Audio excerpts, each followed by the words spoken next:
മനസ്സിലായോ? നിലവിലില്ലാത്ത ഒന്നിനെ ആരും ചെയ്തിട്ടില്ല. ഇല്ലാന്നേ, ഭൂമിയിൽ ഇല്ല.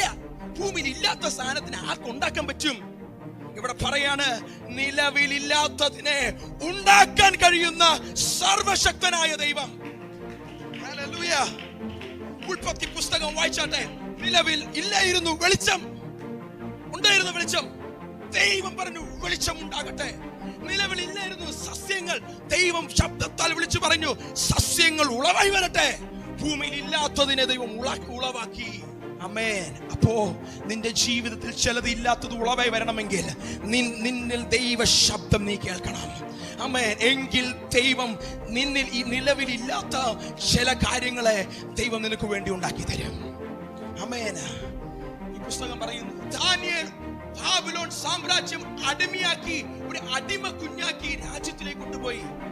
അവന് നിലവിലില്ല ഒരു ഉയർച്ചയും, അവന് നിലവിലില്ല വിദ്യാഭ്യാസം, അവന് നിലവിലില്ല അവന്റെ ഭാവി. പക്ഷെ ദൈവം എന്ത് ചെയ്യുന്നറിയാമോ? അവന് ഭാവി ഒരുക്കി കൊടുത്തു. അവൻ രാജ്യത്തിലെ രണ്ടാമനാക്കി മാറ്റി. കേട്ടോ, നിലവിലില്ലാത്ത നിന്റെ ജീവിതത്തിലെ ചില സാഹചര്യങ്ങളെ ദൈവം ഉണ്ടാക്കി തരും. ഒന്ന് അടുത്തിരിക്കുന്നവരോ തൊട്ട് പറഞ്ഞാട്ടെ, നിലവിലില്ലാത്തതിനെ ദൈവം ഉണ്ടാക്കി തരും. എന്താണ്? ചിലപ്പോ സഹോദരൻ സഹോദരിയുമായുള്ള സ്നേഹബന്ധം ഇല്ലായിരിക്കും. ആമേൻ. അപ്പൻ അമ്മമാർ സ്നേഹം ഇല്ലായിരിക്കും, നിലവിലില്ല വീട്ടിൽ. ഭർത്താവും ഭാര്യയും തമ്മിലുള്ള സ്നേഹം നിലവിലിന്റെ വീട്ടിൽ കാണില്ല. ആരോഗ്യമുള്ള ശരീരം നിലവിലിന്റെ വീട്ടിൽ കാണില്ല.